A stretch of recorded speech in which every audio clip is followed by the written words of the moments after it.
Hi guys, welcome to another video. My name is Alexander and today we are going to talk about how to learn to play something by memory. First, I want to remind you that I'm making my first online course for beginners. The course will start on January 15th and it will be available to sign up only for a limited amount of time. Thank you. Playing by memory is something we all have to master if we want to play in front of somebody, or even if we want to play just for ourselves. When we play by memory, it is only then that we can really focus on the music we play and the emotion we want to pass through the accordion. We are all different, and that's okay. We all have our own ways of learning things, whether that is studying academic knowledge, learning a new language, or practicing accordion. That is the reason why knowing yourself and the way you will learn faster is very important to help you figure out how to practice accordion.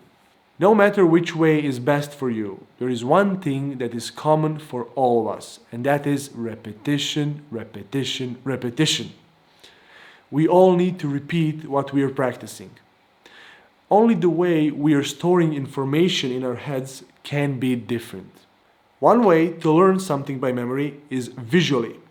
Maybe you will look at the score, maybe on the keyboard, maybe in both, but in any case you need to look at something.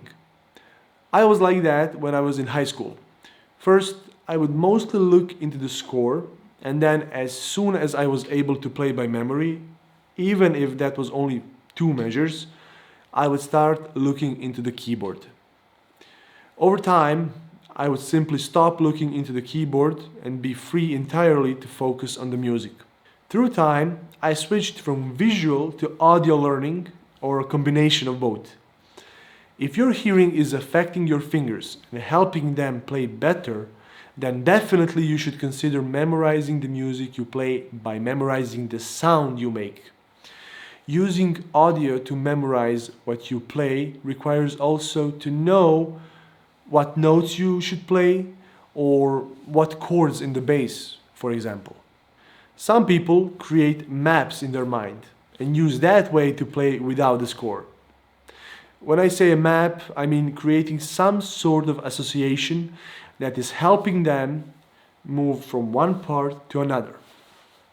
It doesn't matter if it's dividing the piece into first, second, third part, or slower part, faster part, melody part with jumps, or even making a road from point A to point B, C, D. Also, there is a way of memorizing music through schemes. Folk music, polkas, musette, country music are just a few where you can find a lot of parts that are repeating. Maybe it's the way you play melody, maybe it's the way you play chords or some rhythmic patterns. There is something you learn in one song and you can use it or part of it in another song. I hope you like this video. Thank you for watching. Please like, subscribe, and let me know in the comments what is your way to memorize music.